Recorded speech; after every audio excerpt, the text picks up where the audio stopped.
She was about to give birth, and the doctor was her ex-husband. Then he did something incredible. Are you ready to witness one of the most emotional and unexpected stories you'll ever hear? Today, I'm going to share with you the incredible true story of Sarah and Dr. Marcus Chen, a tale that will touch your heart and remind you that sometimes life has the most surprising ways of bringing people together. If you're enjoying this content, please hit that like button, subscribe to our channel, and ring that notification bell so you never miss these amazing stories. Now, let's dive into this extraordinary journey. The fluorescent lights of St. Mary's General Hospital cast their familiar harsh glow across the emergency department as Dr. Marcus Chen finished his third consecutive 12-hour shift. His scrubs were wrinkled, his dark hair disheveled, and the stubble on his chin spoke to the relentless pace of his work as one of the hospital's most dedicated obstetricians. At 34, Marcus had built a reputation for his calm demeanor under pressure and his unwavering commitment to bringing new life safely into the world. He was reviewing patient charts when the emergency alert echoed through the corridors. Code Pink, Delivery Room 3. Code Pink, Delivery Room 3. Marcus immediately dropped his paperwork and rushed toward the maternity wing, his heart racing not from the urgency of the situation, but from a strange premonition he couldn't quite shake. The autumn rain pelted against the hospital windows as Marcus pushed through the swinging doors of the delivery wing. Nurse Jennifer Martinez, a seasoned professional with kind eyes and graying temples, was waiting for him with a clipboard clutched tightly in her hands. "Dr. Chen, we have an emergency delivery. The patient is 37 weeks pregnant, experiencing severe contractions, and there are complications. Her regular physician is unavailable, and you're the only obstetrician on call," she explained hurriedly as they walked briskly down the corridor. Marcus nodded, mentally preparing himself for whatever awaited him in Delivery Room 3. He had delivered hundreds of babies throughout his career, but something about this particular night felt different. The hospital seemed quieter than usual, as if the very walls were holding their breath in anticipation of what was about to unfold. "What's the patient's name?" Marcus asked as he began washing his hands at the station outside the delivery room. Nurse Martinez hesitated for a moment, glancing at her clipboard with an expression that Marcus couldn't quite interpret. Sarah Bennett." The name hit Marcus like a physical blow. His hands froze under the warm water, and for a moment he forgot how to breathe. Sarah Bennett had been Sarah Chen just 3 years ago, before their divorce had torn their world apart. She had been his wife, his best friend, his everything, until the pressures of his demanding career and her dreams of starting a family had created an insurmountable chasm between them. "Dr. Chen, are you all right?" Nurse Martinez's concerned voice brought him back to reality. Marcus cleared his throat and resumed washing his hands, though they now trembled slightly. "Yes, I'm fine. Let's proceed." As he dried his hands and put on his surgical gloves, Marcus's mind raced with memories. He remembered Sarah's laughter echoing through their small apartment near the university where she taught literature. He remembered lazy Sunday mornings when she would read him passages from her favorite novels while he studied medical journals. He remembered their long conversations about the future, about the children they would have, and the life they would build together. But he also remembered the arguments that had grown more frequent and more bitter as the years passed. He remembered Sarah's tears when he missed yet another dinner because of an emergency at the hospital. He remembered her desperate pleas for him to find a better work-life balance and his stubborn insistence that his patients needed him. He remembered the final fight when she had accused him of loving his job more than he loved her, and he had been too proud and too hurt to tell her she was wrong. "Dr. Chen?" Nurse Martinez's voice was more insistent now. "She's asking for you specifically." Marcus's heart skipped a beat. "She knows I'm here?" "Yes, sir. She saw your name on the board when they brought her in. She said—" Nurse Martinez paused, choosing her words carefully. She said she trusts you more than anyone. Taking a deep breath, Marcus pushed open the door to delivery room 3. The sight that greeted him nearly brought him to his knees. Sarah was lying on the hospital bed, her auburn hair damp with perspiration, her green eyes bright with pain, and something else, something that looked remarkably like relief when she saw him enter the room. She looked different than he remembered, more mature somehow, with laugh lines around her eyes and a softness to her features that spoke of contentment despite the current circumstances. Her hand rested protectively on her swollen belly, and Marcus couldn't help but wonder about the man who had given her the family she had always dreamed of. "Marcus," she whispered, her voice barely audible above the steady beeping of the monitors. "I knew you'd come." He approached her bedside slowly, his professional training warring with his personal emotions. "Hello, Sarah. I'm going to take good care of you and your baby, I promise." She reached out and grasped his hand with surprising strength. "I know you will. You always were the best doctor I knew." The sincerity in her voice nearly undid him, but Marcus forced himself to focus on the task at hand. He quickly reviewed her chart and consulted with the nursing staff about her condition. The baby was in a breech position, which explained the complications and the need for immediate intervention. "Sarah, I need to explain what's happening," Marcus said, pulling a chair close to her bedside. "Your baby is positioned feet first instead of head first, which is why you're experiencing such intense pain. We're going to try to turn the baby externally first, but if that doesn't work, we may need to proceed with a cesarean section." Sarah nodded, her trust in him evident despite the fear in her eyes. "Whatever you think is best, Marcus. I just want my baby to be safe." As Marcus began the external version procedure, gently trying to manipulate the baby's position through Sarah's abdomen, he couldn't help but notice that she was alone. There was no husband or partner hovering anxiously nearby, no family members pacing in the waiting room. "Sarah," he said quietly as he worked, "is there someone I should call, someone who should be here with you?" A shadow crossed her face, and she looked away. "No, there's no one. It's just me and the baby." Marcus felt a surge of protectiveness that caught him off guard. Whatever had happened in Sarah's life since their divorce, whatever circumstances had led her to face this moment alone, he was determined to ensure she felt supported and cared for. The external version was unsuccessful, and Sarah's contractions were becoming more intense. Marcus made the difficult decision that a cesarean section would be the safest option for both mother and baby. As the surgical team prepared the operating room, Marcus took a moment to speak with Sarah privately. "I know this isn't how you planned for tonight to go," he said, holding her hand as the anesthesiologist prepared the epidural. "But I want you to know that you're going to be fine, and your baby is going to be fine. I won't let anything happen to either of you." Sarah's eyes filled with tears. "Marcus, there's something I need to tell you, something I should have told you a long time ago." "Sarah, we can talk after the surgery. Right now, I need you to focus on staying calm and breathing through the contractions." "No, I need to say this now," she insisted, gripping his hand tighter. "The baby, Marcus, the baby is yours." The words hung in the air between them like a physical presence. Marcus felt the world tilt on its axis as the implications of Sarah's revelation crashed over him like a tidal wave. The baby she was about to deliver was his child, a child he never knew existed. "That's impossible," he whispered, though even as he said it, he was doing the math in his head. 9 months ago, they had been divorced for over 2 years. But then he remembered the night they had run into each other at their favorite coffee shop downtown, remembered the tentative conversation that had led to dinner, remembered the evening they had spent together, talking about their regrets and their mistakes, remembered waking up in her apartment the next morning with a mixture of hope and confusion.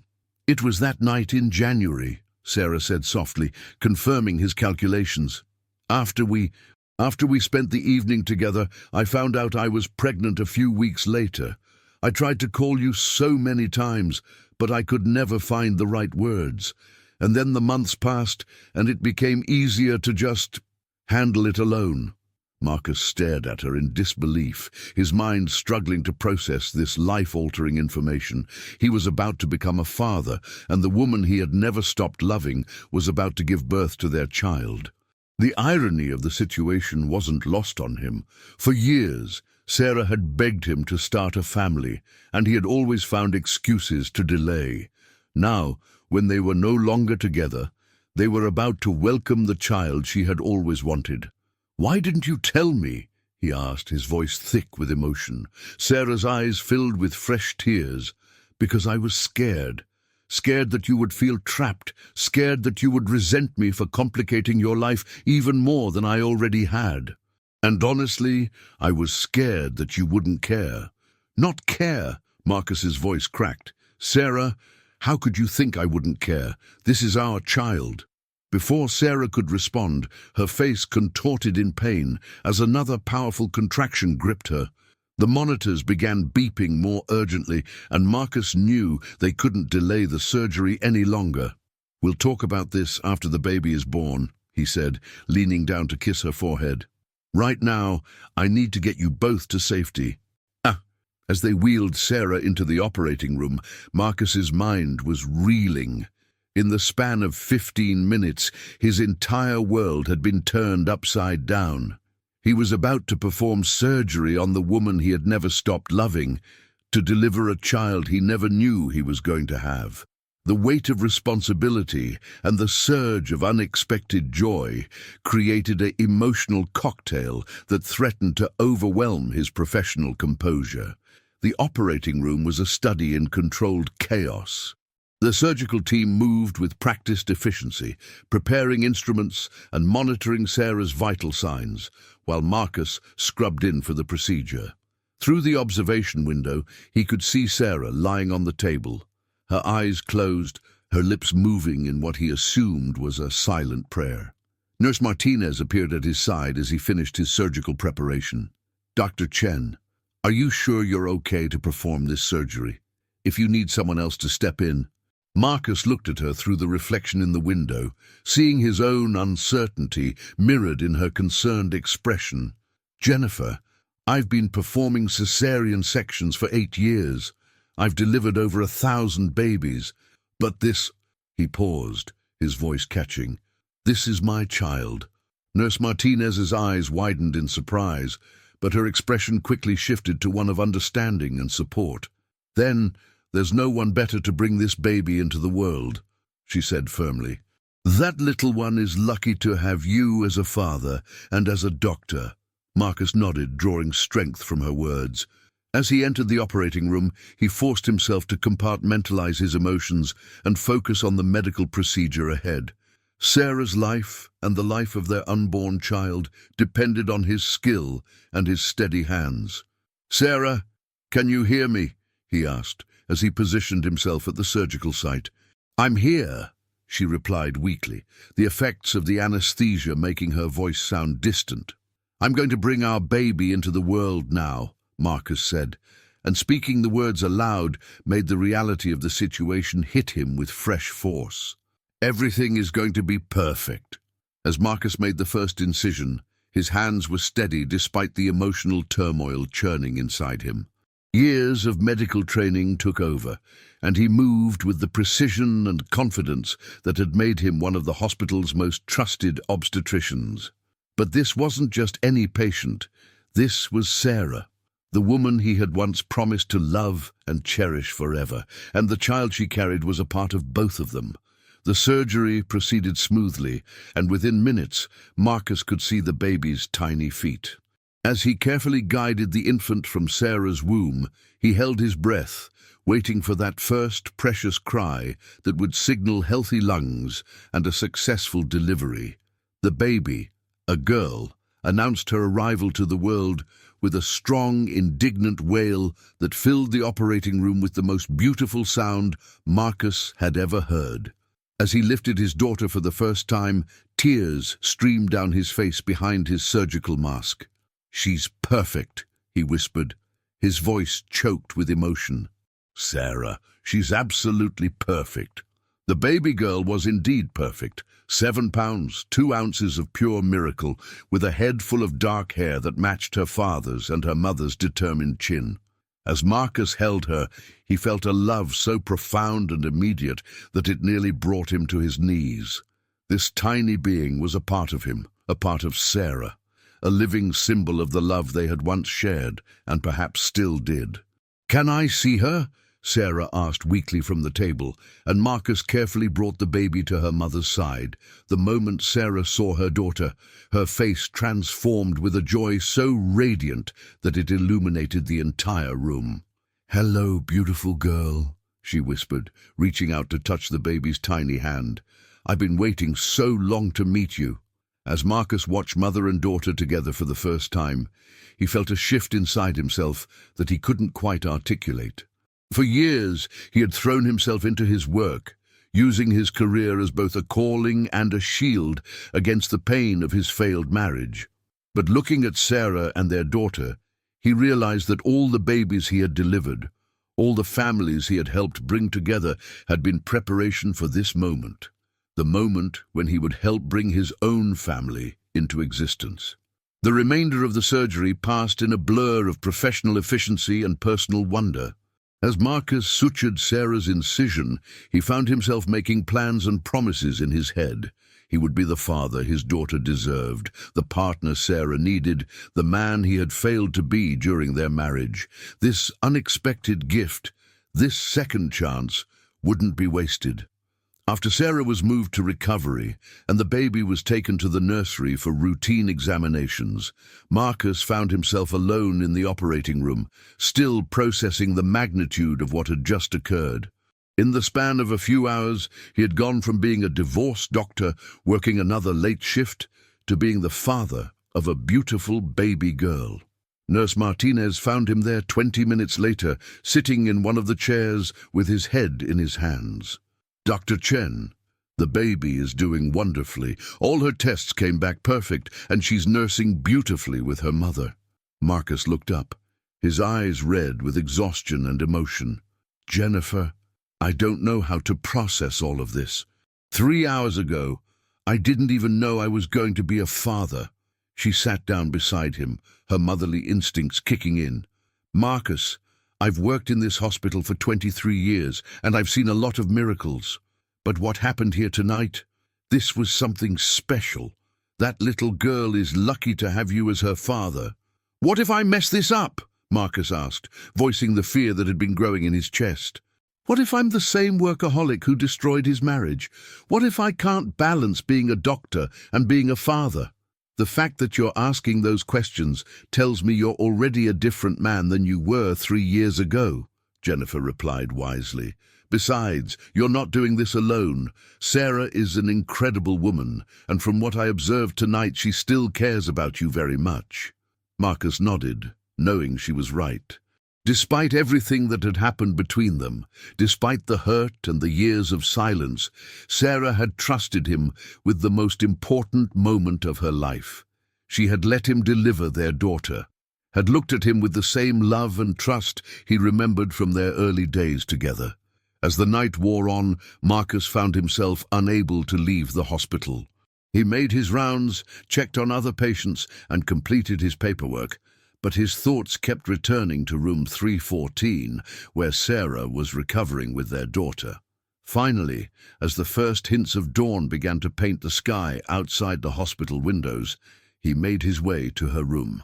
Sarah was awake, sitting up in bed with their daughter cradled in her arms.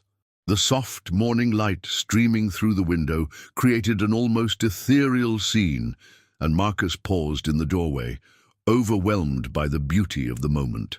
"Come in," Sarah said softly, noticing his presence. "She's been asking for her daddy." Marcus approached the bed slowly, still feeling like he was walking through a dream.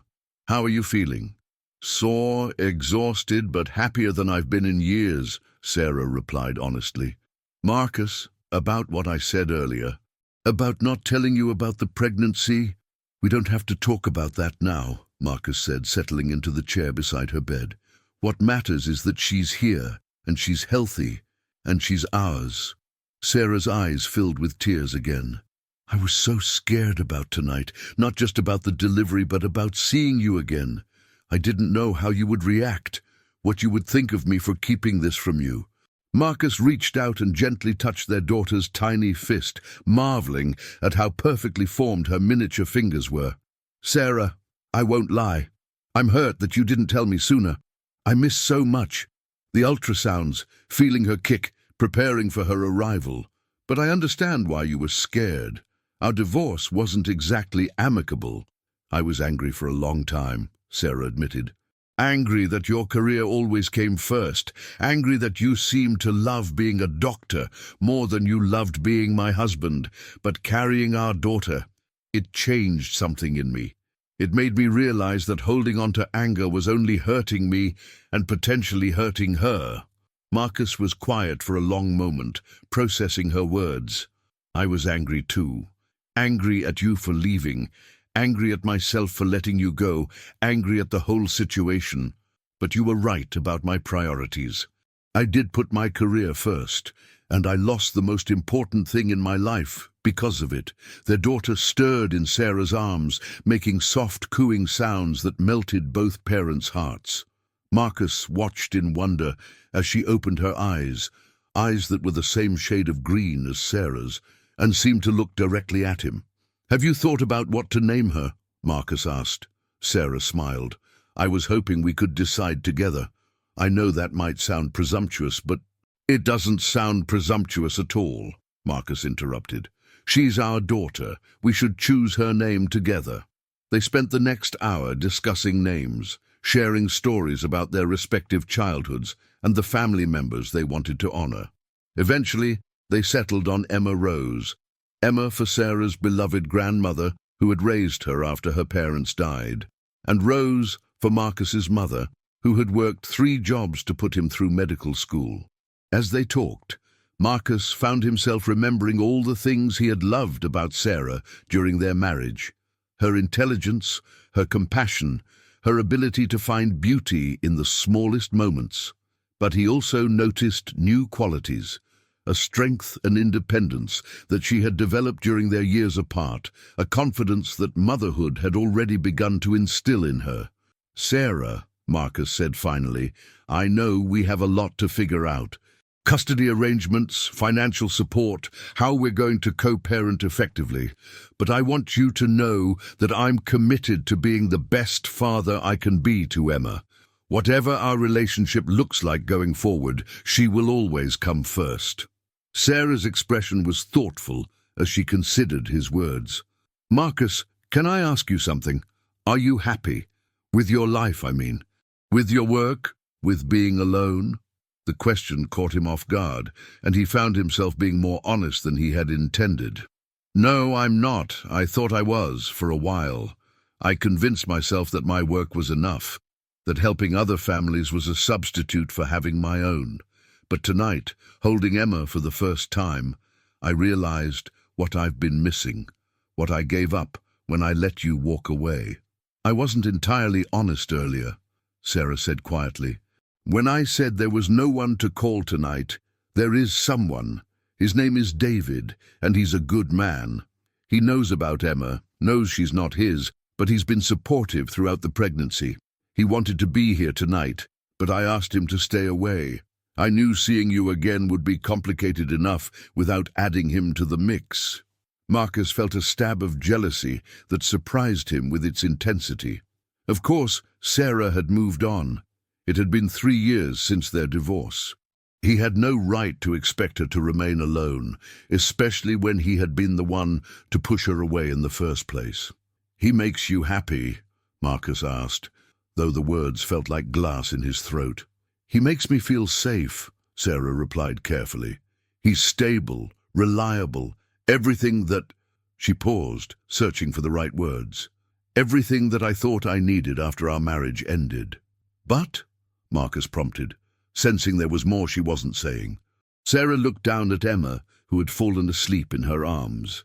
"But I've never felt about him the way I felt about you, the way I still feel about you, if I'm being completely honest." The admission hung in the air between them, loaded with possibility and complication in equal measure. Marcus felt his heart race as he processed what Sarah had just revealed. Despite everything that had happened between them, despite the years of separation and hurt, the love they had once shared was still there. Dormant, perhaps, but not dead. If you're enjoying this emotional journey and want to see how Sarah and Marcus navigate their complicated situation, make sure to hit that like button and subscribe for more incredible stories of love, loss, and second chances. Over the next few days, Marcus found himself spending every free moment at the hospital, visiting Sarah and Emma in their room. He brought Sarah her favorite coffee from the shop, where they had reconnected months earlier, helped her with feedings when the nurses were busy, and simply sat quietly watching Emma sleep in her bassinet. On the third day, David arrived. Marcus was holding Emma, talking to her in the soft, nonsensical language that seemed to come naturally to new fathers, when a tall, sandy-haired man appeared in the doorway. David was everything Marcus had expected. Handsome in a conventional way, well-dressed, with the kind of easy smile that suggested a life unmarked by the intense pressures Marcus knew so well. "Sarah," David said, his voice warm but cautious as he took in the scene before him. "How are you feeling?" Sarah's expression became guarded, and Marcus could see the tension in her shoulders. "David, I'm fine. We're both fine." David's eyes moved to Marcus, and there was a moment of awkward silence as the two men sized each other up. Finally, David extended his hand. "You must be Dr. Chen. Thank you for taking such good care of Sarah and the baby." Marcus shifted Emma to one arm and shook David's hand, noting the firm grip and direct eye contact. Despite his jealousy, he found himself grudgingly respecting the other man. "It's my job," Marcus said simply, though they all knew it was much more than that. "David, this is Emma," Sarah said, her voice carefully neutral. "Emma, this is David." David approached the baby with the careful reverence of someone who wasn't entirely comfortable around newborns, but was trying his best. "She's beautiful, Sarah. She looks just like you." Marcus wanted to point out that Emma had his dark hair and his stubborn chin, but he kept his thoughts to himself. This was already complicated enough without engaging in petty competitions. "I should get going," Marcus said, gently placing Emma back in Sarah's arms. "I have rounds to finish." As he moved toward the door, Sarah called after him. "Marcus, will you come back later? We need to discuss the discharge paperwork and follow-up appointments." "Dale."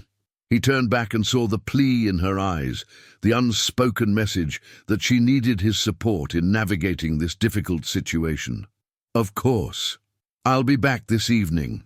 As Marcus left the room, he heard David's voice, lower now but still audible in the quiet hospital corridor. "Sarah, we need to talk about what this means for us, for our future." Marcus forced himself to keep walking, knowing that eavesdropping would only make the situation more painful. But he couldn't stop himself from wondering what Sarah's answer would be. Would she choose the safety and stability that David offered, or would she take a chance on rebuilding something with the father of her child? That evening, Marcus returned to find Sarah alone with Emma. The room felt different somehow, charged with intention that hadn't been there before. "Where's David?" Marcus asked as he settled into his usual chair. "Gone," Sarah replied simply.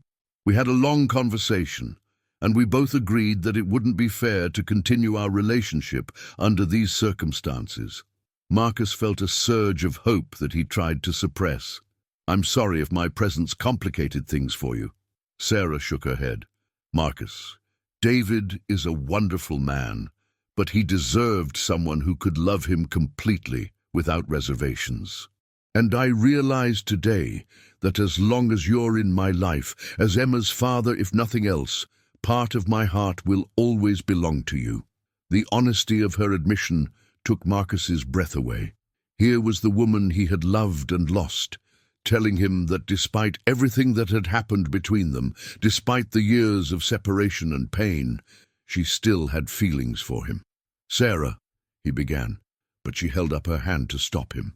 I'm not saying this to pressure you or to try to recreate what we had, she said quickly.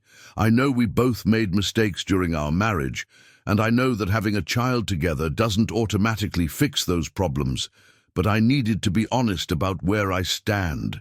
Marcus moved his chair closer to her bed, reaching out to take her free hand in his. I need to be honest too. These past few days, watching you with Emma, remembering what we were like together, I've realized that I never stopped loving you. I convinced myself that I had moved on, that I was better off alone, but I was lying to myself.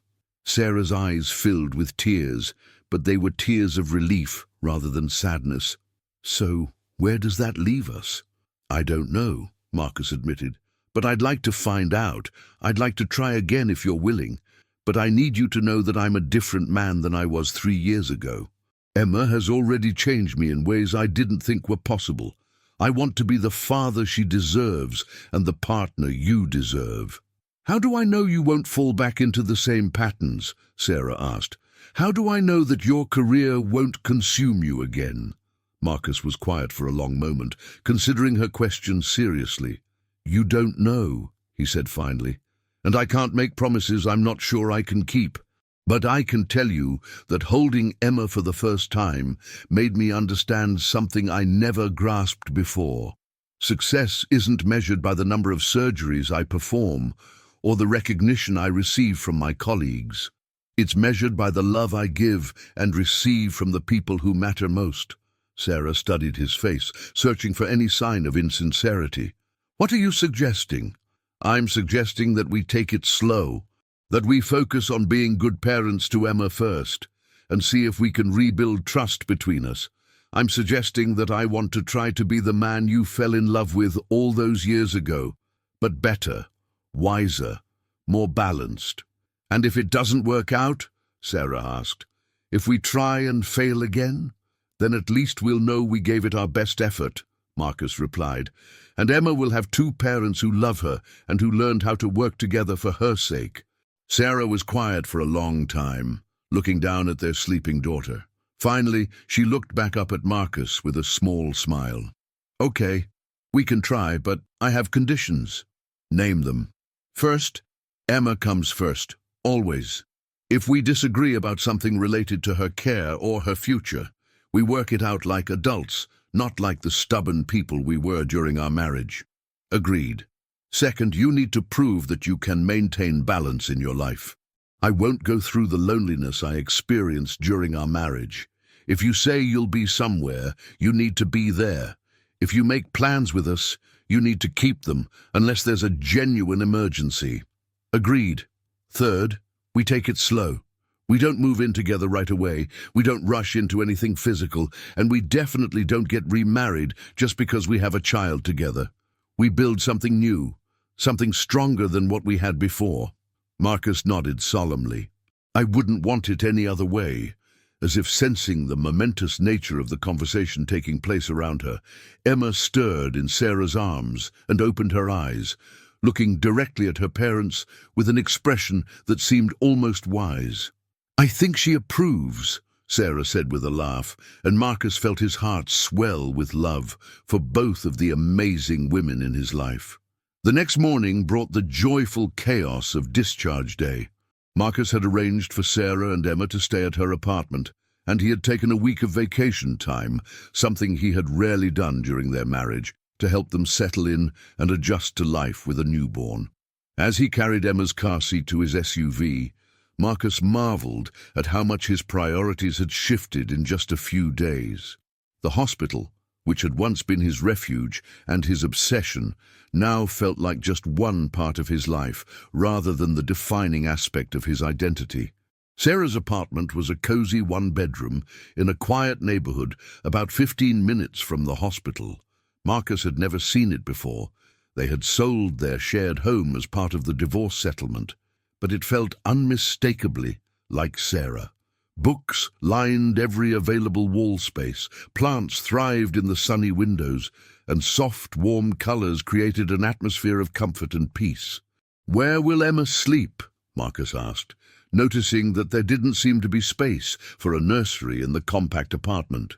"I've set up a corner of the bedroom with her crib and changing table," Sarah replied, leading him to show him the cozy setup she had created. "It's not ideal, but it will work for now." Marcus looked around the small space and made a mental note to start looking for a larger apartment that could accommodate their growing family. He didn't voice this thought aloud. They had agreed to take things slow, and making assumptions about their living situation was probably getting ahead of himself. The first few days of caring for Emma together were a mixture of wonder, exhaustion, and tentative rediscovery. Marcus marveled at how naturally Sarah had taken to motherhood, how she seemed to intuitively understand Emma's needs and moods. He also surprised himself with his own parental instincts, finding that he could soothe Emma's cries with a combination of gentle bouncing and soft humming. They fell into a routine of sorts. Marcus would arrive early in the morning with fresh coffee and pastries from the bakery down the street. He would take Emma so Sarah could shower and get ready for the day. Then they would spend hours just watching their daughter sleep, eat, and gradually become more alert and responsive to the world around her. In the evenings, after Emma was settled for the night, Marcus and Sarah would talk, really talk, in a way they hadn't done in years. They discussed their fears about parenthood, their hopes for Emma's future, and gradually, carefully, they began to address the issues that had driven them apart during their marriage. "I resented your work," Sarah admitted one evening as they sat on her couch, sharing a bottle of wine while Emma slept peacefully in her crib. "But I think part of that resentment came from my own insecurities about my career. I was a literature professor at a small college, and you were this hotshot doctor saving lives every day. I felt like what I did didn't matter as much." Marcus looked at her in surprise. "Sarah, your work was incredibly important. You were shaping young minds, inspiring students to think critically and appreciate beauty in language. I always admired your passion for teaching." "But you never said that," Sarah replied quietly. "You rarely asked about my students or my research. When I tried to talk about my day, you seemed distracted or uninterested." Marcus felt a pang of guilt as he realized the truth in her words. "You're right. I was so focused on my own challenges at work that I didn't make space for yours. I'm sorry." "I'm not trying to make you feel guilty," Sarah said quickly. "I'm trying to understand what went wrong so we don't repeat the same mistakes." These conversations weren't always easy, but they were necessary. Marcus began to see how his single-minded focus on his career had created emotional distance between them, while Sarah acknowledged that her own insecurities had sometimes caused her to interpret his dedication to his patients as a rejection of her. On Emma's one-week birthday, Marcus arrived at Sarah's apartment to find her in tears. "What's wrong?" he asked, immediately alarmed. "Is Emma okay?" "Emma's fine," Sarah sobbed. "I'm the problem. I can't figure out why she's been crying for the past hour. I've fed her, changed her, burped her, checked her temperature. Nothing works. What if I'm a terrible mother?" Marcus gathered both Sarah and Emma into his arms, holding them close as he assessed the situation. Emma was indeed fussy, making the frustrated cries that every parent learns to dread, but she didn't seem to be in any distress. "Sarah, you are not a terrible mother," Marcus said firmly. "You're an amazing mother who's been caring for a newborn around the clock for a week. Sometimes babies cry, and sometimes there's no clear reason why." He took Emma from Sarah's arms and began walking around the apartment, gently bouncing her and speaking in the low, soothing voice that seemed to calm her. Gradually, Emma's cries subsided, and she settled against his chest with a contented sigh.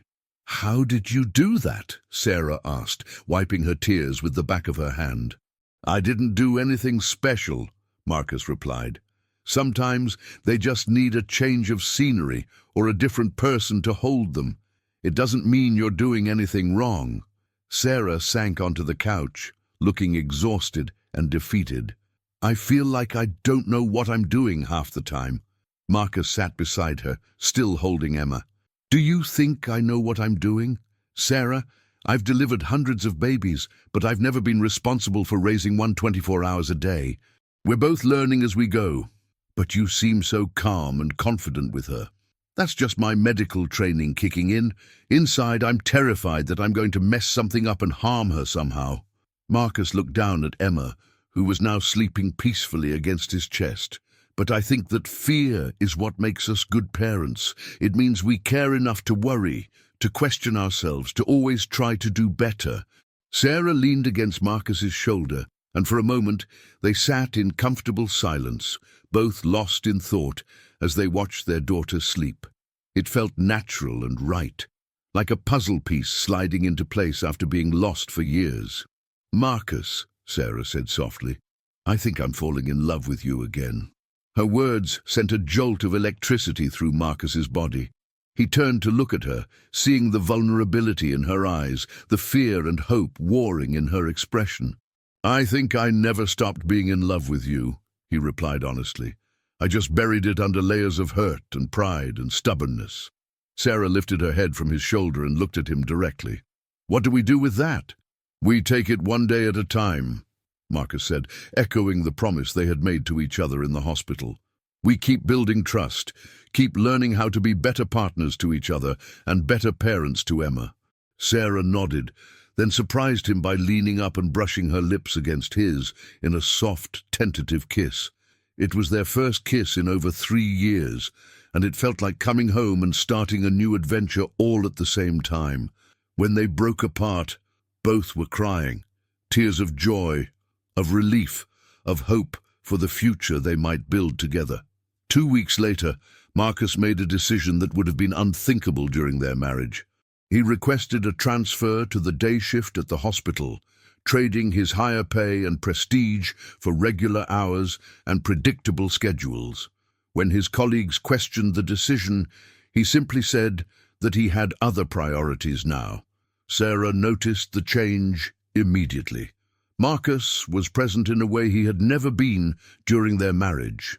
Physically present for dinner every night, emotionally present during their conversations, fully present when they were caring for Emma together. "Are you sure about the schedule change?" Sarah asked one evening, as they gave Emma her bath together in the kitchen sink. "I know how much you loved being the go-to doctor for emergency deliveries." Marcus carefully supported Emma's tiny head as Sarah gently washed her with a soft washcloth. "I loved the adrenaline rush, the feeling of being needed," he admitted, "but I love this more. I love being here with you and Emma, being part of our daily life, instead of just visiting when my schedule allows. Don't you miss it sometimes?" "Sometimes," Marcus said honestly. "But then Emma smiles at me, or you laugh at something silly I've said, and I remember what's really important." As if on cue, Emma chose that moment to splash water everywhere, soaking both of her parents and making them laugh at her apparent delight in the chaos she had created. "She's going to be trouble," Sarah predicted, wrapping Emma in a soft towel and cuddling her close. "The best kind of trouble," Marcus agreed, kissing Emma's damp forehead and then surprising Sarah with a kiss of his own. 1 month after Emma's birth, Marcus found himself standing outside Sarah's apartment with a key in his hand, a key she had given him the week before, when Emma had been fussy with a slight fever, and Sarah had needed him to come over in the middle of the night. He knocked anyway, still respecting the boundaries they had established, but Sarah called for him to let himself in.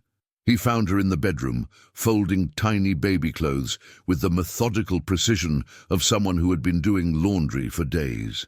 "How was your first day back at work?" Marcus asked, settling beside her on the bed and picking up an impossibly small pink onesie. Sarah had returned to teaching that week, taking Emma with her to the college's on-site daycare center. It had been an adjustment for all of them. Marcus had rearranged his schedule to drop Emma off in the mornings, and Sarah picked her up after her classes ended.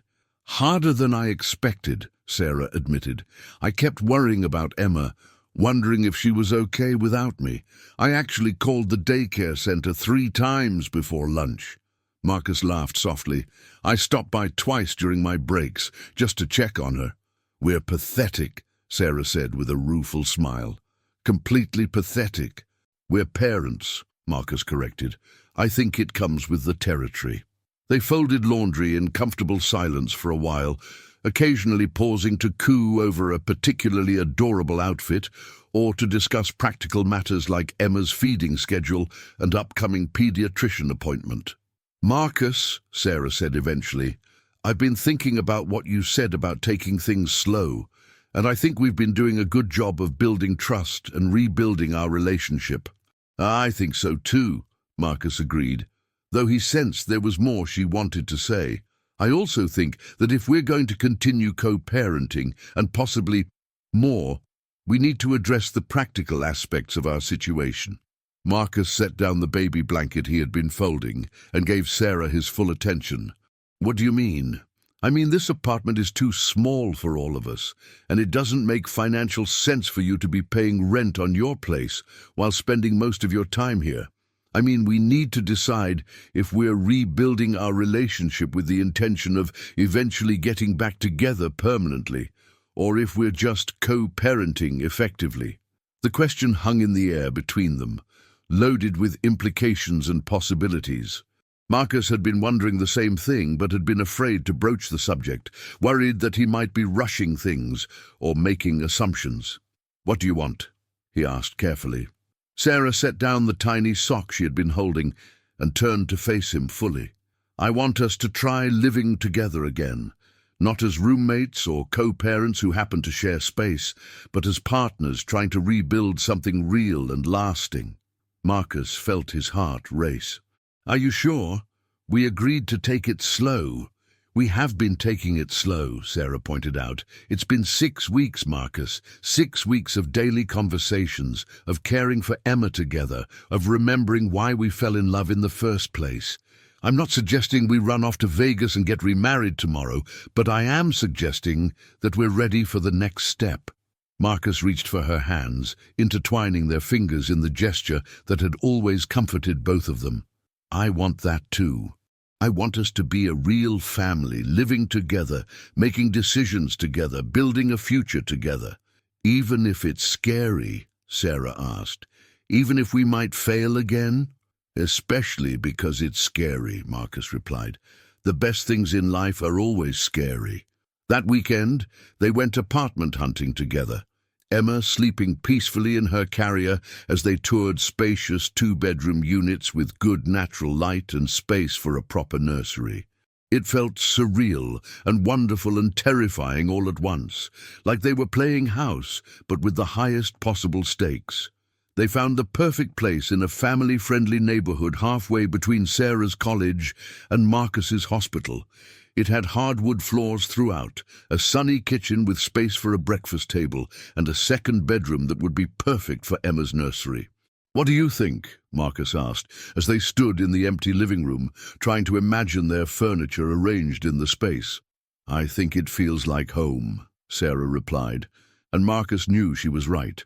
They signed the lease that afternoon, with a move-in date set for the following month. As they walked back to Marcus's car, Emma sleeping peacefully between them in her carrier, Marcus felt a sense of optimism and possibility that he hadn't experienced in years. "Are we crazy for doing this?" Sarah asked as they drove back to her apartment. "Probably," Marcus admitted, "but we're crazy together, which is the best kind of crazy." The move itself was a comedy of errors involving a broken elevator, rain, and Emma choosing that particular day to be especially fussy about nap times. But by evening, they were sitting on the floor of their new living room, eating take-out Chinese food while Emma played on a blanket between them, and Marcus couldn't remember ever feeling more content. "I have something for you," Sarah said suddenly, setting down her container of lo mein and reaching into her purse. She pulled out a small velvet box, and Marcus's heart stopped. For a moment, he thought she was about to propose to him, which would have been beautifully ironic given their unconventional journey back to each other. But when she opened the box, he saw his wedding ring, the simple gold band he had worn for 5 years and had given back to her during their divorce proceedings. "I never got rid of it," Sarah said softly. "I kept telling myself I would sell it or throw it away, but I couldn't bring myself to do it. I think some part of me always hoped we would find our way back to each other." Marcus picked up the ring with trembling fingers, remembering the day he had first put it on, remembering the promises they had made to each other, remembering the day he had taken it off for what he thought would be the last time. "Sarah," he began, but she shook her head. "I'm not asking you to wear it again," she said quickly. "Not yet. But I wanted you to know that I kept it, and that when you're ready, if you're ever ready, it's here waiting for you." Marcus closed his fist around the ring, feeling its familiar weight. "What about you? Do you still have yours?" Sarah smiled and pulled a chain from beneath her shirt. His ring hung on it, close to her heart, where she had apparently been wearing it all along. "I put it on this chain the day our divorce was finalized," she admitted. "I told myself it was just until I was ready to move on completely, but I never was. Even when I was with David, I couldn't bring myself to take it off." Marcus set down his food and moved closer to her on the blanket. "Sarah, I love you. I love our daughter. I love our life together, and I love the future we're building.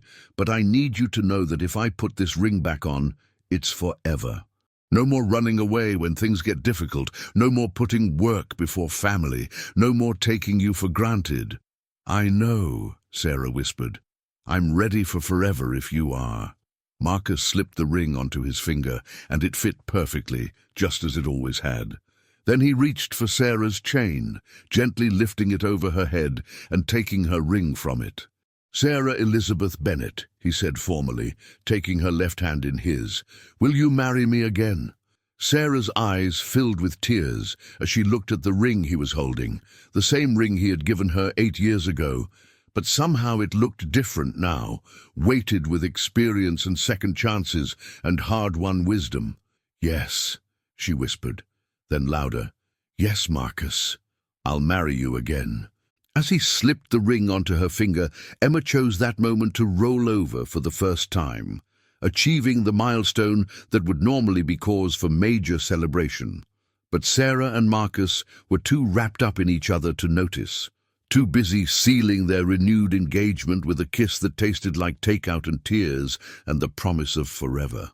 It was Emma's delighted gurgle that finally broke them apart, and they looked down to see their daughter grinning at them with the toothless smile that never failed to melt their hearts. "I think she approves," Sarah said, the same words she had used in the hospital 6 weeks earlier. "I think she planned this whole thing," Marcus replied, scooping Emma up and kissing her chubby cheek. "I think our daughter is a master matchmaker." As they sat there on the floor of their new home, surrounded by boxes and takeout containers, and the detritus of a life being rebuilt, Marcus marveled at the journey that had brought them to this moment. A year ago, he had been alone, convinced that his work was enough to fulfill him. 6 weeks ago, he had walked into a delivery room, expecting to help a stranger bring new life into the world. Instead, he had delivered his own daughter and rediscovered the love of his life. He had learned that the most important surgeries he would ever perform weren't the ones that saved lives, but the ones that brought his own family into existence, and the ones that repaired the broken parts of his own heart. 3 months later, on a crisp autumn morning, very much like the night Emma had been born, Marcus and Sarah exchanged vows again in a small ceremony, attended by close friends, family, and one very alert baby girl, who seemed to understand the importance of the occasion. This time their vows were different. They promised not just to love each other in sickness and in health, but to prioritize their family above all else. They promised not just to support each other's dreams, but to build new dreams together. They promised not just to stay together until death do them part, but to work every day to deserve the second chance they had been given. As Marcus kissed his wife for the second time as a married couple, he heard Emma's happy babbling from the front row, where Nurse Jennifer was holding her. He thought about the night that had changed everything, the emergency delivery that had become the most important moment of his life. Sometimes, Marcus reflected, the best gifts come wrapped in the most unexpected packages. Sometimes, The very thing you think will tear your world apart actually puts it back together in a way that's stronger and more beautiful than it ever was before. And sometimes, if you're very lucky, you get a second chance to do things right. As they walked down the aisle together, their rings catching the morning light and their daughter reaching for them from her honorary position as the world's youngest and most adorable wedding witness, Marcus knew that they had found their way home to each other at last. The story that had begun with the emergency call in the middle of the night had become the foundation for the rest of their lives. And as Emma grew older and began to understand the story of how Mommy and Daddy found each other again on the night she was born, she would never doubt that she was the most wanted, most loved little girl in the world. Because sometimes the most incredible stories are the ones where the ending is really just the beginning. I hope this incredible story of second chances and unexpected miracles has touched your heart as much as it touched mine. Sarah, Marcus, and little Emma's journey reminds us that sometimes life has the most beautiful ways of bringing families together when we least expect it. If you enjoyed this emotional roller coaster, please don't forget to hit that like button, subscribe to our channel for more amazing stories, and ring that notification bell so you never miss our latest content. What did you think of this story? Have you ever experienced an unexpected reunion or second chance in your own life? Share your thoughts in the comments below. I love hearing from you. Until next time, remember that sometimes the most incredible endings are really just new beginnings in disguise.